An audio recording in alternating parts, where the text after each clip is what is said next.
कि अखिलेश जी जरा सा कुदरत ने क्या नवाजा, जरा सा कुदरत ने क्या नवाजा, आके बैठे हो फलसफे में, तुम्हारा लहजा बता रहा है तुम्हारी दौलत नहीं है। ये आपकी फितरत में है। आपने छत्तीसगढ़ में, मैं नाम नहीं लूंगा, आपके पूर्व मुख्यमंत्री का जो निपटा दिए छत्तीसगढ़ को, वो महादेव जी के नाम से सट्टा चला रहे थे जिसे छत्तीसगढ़ की जनता ने निपटा दिया। क्या कर्नाटक में प्रवीण नेतारू की हत्या हिंदू समाज की भीड़ ने की थी? क्या राजस्थान के अंदर वो कन्हैयालाल टेलर की हत्या गला रेत करके क्या हिंदू समाज ने की थी? आपने जो सवाल किया है जम्मू कश्मीर में बम विस्फोट करने वाला किस समाज का है? आप ये फालतू बात न करें। छत्तीसगढ़ के साजा के अंदर जिस प्रकार की मॉब लिंचिंग पूर्व मुख्यमंत्री के समय हुई है, आप उसकी बात को बताएं। और आपने हिंदू को, हिंदू समाज को, हिंदुस्तान को आपने बदनाम करने की कोशिश किया है। खुश है तो फिर खुशी मना ले, छोटा बड़ा केक मंगा ले, संगम में मिलता है बढ़िया केक, संगम में मिलता है बढ़िया केक।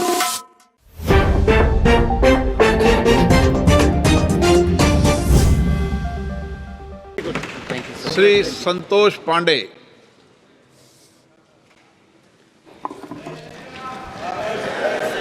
सम्माननीय अध्यक्ष महोदय, मैं आपके प्रति कृतज्ञ हूँ। आपने मुझे आज कीमती समय बोलने के लिए अवसर प्रदान किया। मैं सबसे पहले अपने छत्तीसगढ़ के और उन राजनांदगांव क्षेत्र के समस्त जनता का, मतदाता का भी आभार प्रदर्शन करता हूँ और आप सबके वरिष्ठों के प्रति मैं कृतज्ञ हूँ। आप सबको हृदय से शुभकामना। महोदय, अभी कल से जब से शुरू हुआ, रात को 12 बजे तक जो चला, जिस प्रकार से अभी अखिलेश जी बोल रहे थे, और कल जब शुरुआत हुई तो नेता प्रतिपक्ष राहुल गांधी जी ने जिस प्रकार की बातें की, आज जब अखिलेश जी ने एक शेरो शायरी से और गज़ल की पंक्तियों से शुरुआत की, तो मैं भी ये बता दूं कि अखिलेश जी जरा सा कुदरत ने क्या नवाजा, जरा सा कुदरत ने क्या नवाजा, आके बैठे हो फलसफे में, तुम्हारा लहजा बता रहा है तुम्हारी दौलत नहीं है। और जितने भी यहाँ बहुत लोग बैठे हैं, ये सब उसी प्रकार की बात कर रहे हैं। आदरणीय अध्यक्ष महोदय, मैं बताना चाहूँगा, माननीय नेता प्रतिपक्ष कल राहुल गांधी जी बार बार भगवान शंकर का फोटो दिखा रहे थे। वो भगवान भोलेनाथ है, भगवान शंकर है। ये आपकी फितरत में है।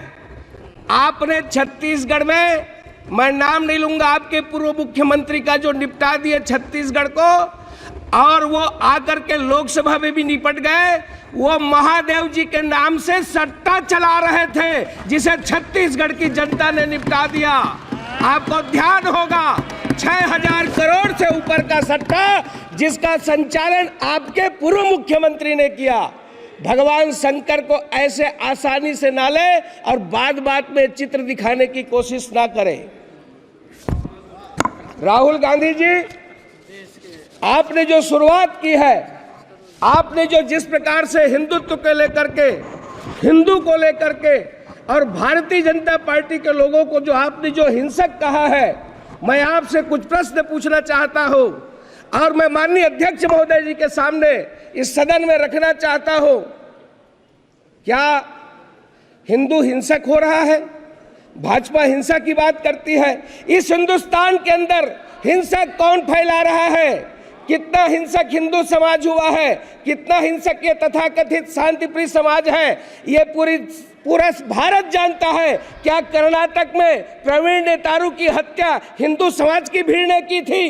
क्या राजस्थान के अंदर वो कन्हैयालाल टेलर की हत्या गला रेत करके क्या हिंदू समाज ने की थी? क्या हिंदू समाज है जो अलग अलग जगह पर हंगामा खड़ा कर रहा है? जिस तरीके से घटनाएं पूरे हिंदुस्तान के अंदर हो रही है। राहुल गांधी जी, आपने जो सवाल किया है, जम्मू कश्मीर में बम विस्फोट करने वाला किस समाज का है? जम्मू कश्मीर में हमला करने वाले वो किस समाज से आते हैं? समाज के अंदर चिल्ला चिल्ला करके ये फिलिस्तीन की जिंदाबाद के नारा लगाने वाले ये किस समाज के हैं?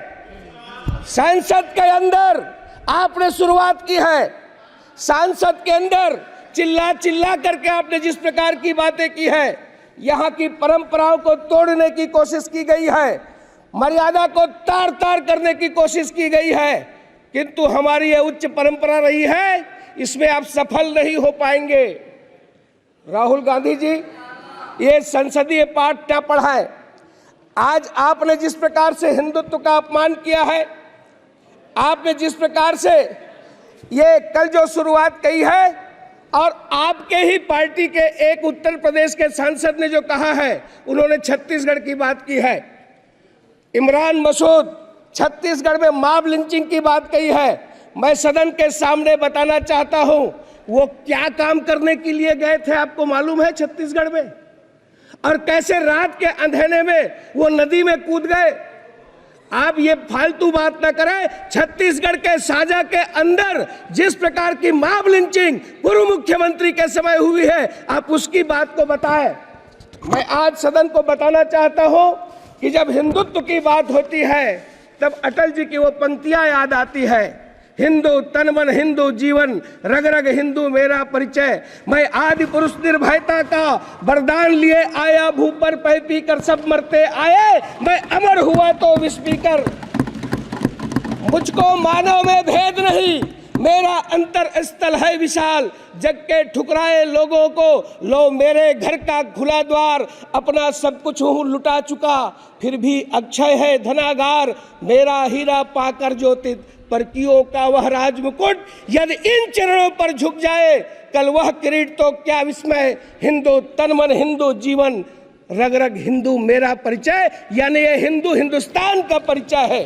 होकर स्वतंत्र कब चाहा है, होकर स्वतंत्र कब चाहा है, मैंने कर लूं जग को गुलाम। मैंने तो सदा सिखाया है करना निज के मन को गुलाम। गोपाल राम के नामों पर मैंने कब अत्याचार किया, कब दुनिया को हिंदू करने घर घर नरसंहार किया।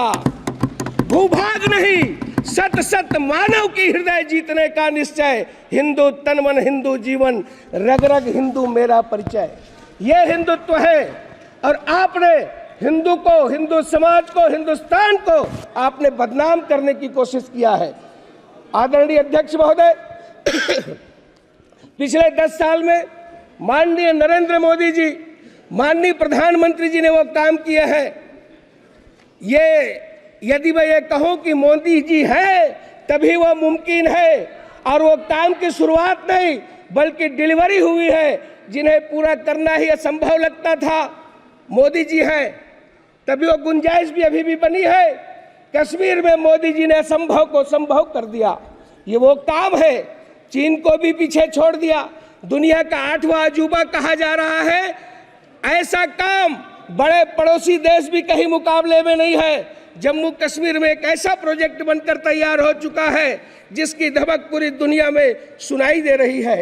अध्यक्ष महोदय, कश्मीर का वो चिनाब रेलवे ब्रिज, दुनिया का सबसे ऊंचा रेल ब्रिज न बनकर तैयार है बल्कि ट्रेनें दौड़ा कर देखी जा चुकी है, ट्रायल हो चुका है। पहले से नारे लगाते रहे हैं। हम कहते थे कश्मीर से कन्याकुमारी है, किंतु सार्थक करने का काम माननीय नरेंद्र मोदी जी ने किया। दुनिया का सबसे ऊंचा चिनाब रेलवे ब्रिज, USBRL यानी उधमपुर श्रीनगर बारामूला रेल लाइन, ये प्रोजेक्ट जिसके निर्माण पर पूरी दुनिया की निगाह थी, माननीय मोदी जी ने पूरा किया। भारत ने कर दिखाया है। पूरी दुनिया भारत की लोहा मान रही है। अध्यक्ष महोदय, नदी की सतह से इस पुल की ऊंचाई 359 मीटर है। पुल एफिल टावर से भी 35 मीटर ऊंचा है। जहां लोग फोटो खिंचाने जाते हैं और बड़ा नाम लेते हैं, उससे भी 35 मीटर ऊंचा है। हमारे देश के कुतुब मीनार से ये 5 गुना है। माननीय अध्यक्ष महोदय, मोदी जी ने हर मुश्किल को संभव किया है। ठीक वैसे ही जैसे कोरोना काल में, महामारी में, अंतर्राष्ट्रीय बीमारी पर पूरी दुनिया, जी मैं बस 2 मिनट में खत्म करता हूँ, त्राही त्राही बची थी। विदेश के लोग कहते थे कि भारत में इतनी बड़ी आबादी है, क्या होगा। किंतु इस कोरोना के तूफान से भी राष्ट्र की कश्ती को सुरक्षित बाहर निकालने का काम यदि किसी ने किया तो वो है इस देश के प्रधानमंत्री नरेंद्र मोदी जी। कोविशील्ड, कोवैक्सीन का निर्माण ही नहीं कराया, संसाधन मुहैया कराए, लैब के वैज्ञानिकों को प्रोत्साहित देते रहे, देश में 300 करोड़ से अधिक डोज लोगों को वैक्सीन मुहैया कराया। इतना ही नहीं, दुनिया के देशों को भी सब प्रकार की उन्होंने सुविधाएं दी। इस पीरियड में आत्मनिर्भर भारत के मंत्र को नहीं छोड़ा। अध्यक्ष महोदय, उस तरफ बैठने वाले नहीं चाहते, ये चाहते ही नहीं थे कि ये वैक्सीन भारत में निर्मित हो। अरे ये तो फाइजर की वकालत कर रहे थे, विदेशी कंपनियों की वकालत कर रहे थे। सेंट्रल विस्टा का भी ये निर्माण नहीं चाहते थे, ये जीएसटी का कलेक्शन नहीं चाहते थे। ये डर्टी पॉलिटिक्स इनके रक्त में है। माननीय प्रधानमंत्री जी हार नहीं मानने वालों में से है।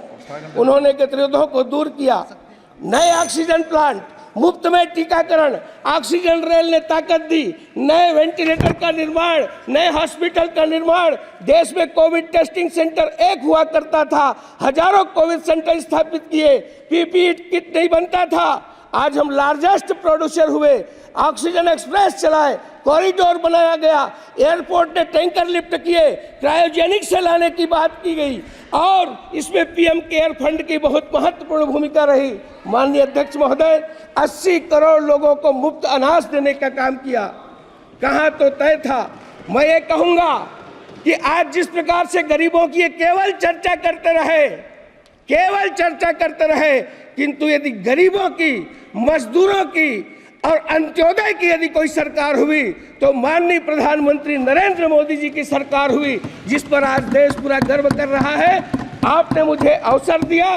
इतना ही कहते हुए, चाहे रक्षा के क्षेत्र में हो, चाहे शिक्षा के क्षेत्र में हो, चाहे पेयजल के क्षेत्र में हो, राष्ट्र की सर्वांगीण उन्नति के लिए यदि कोई काम किया तो माननीय मोदी जी ने किया है। मैं राष्ट्रपति जी के उस भाषण पर धन्यवाद रखते हुए अपनी बात समाप्त करता हूं। आपने मुझे अवसर दिया, आपका मैं बहुत बहुत आभारी हूँ। स्पर्श मल्टी स्पेशलिटी हॉस्पिटल अब दे रहा है फुल टाइम विशेषज्ञों की देखरेख में सर्वश्रेष्ठ NICU एवं PICU की सुविधा, यानी नवजात एवं बच्चों की गंभीर बीमारियों का इलाज अब आपके अपने शहर में, साथ ही न्यूनतम दर पर हेल्थ पैकेज की सुविधा। स्पर्श मल्टी स्पेशलिटी हॉस्पिटल, एक एहसास अपनेपन का।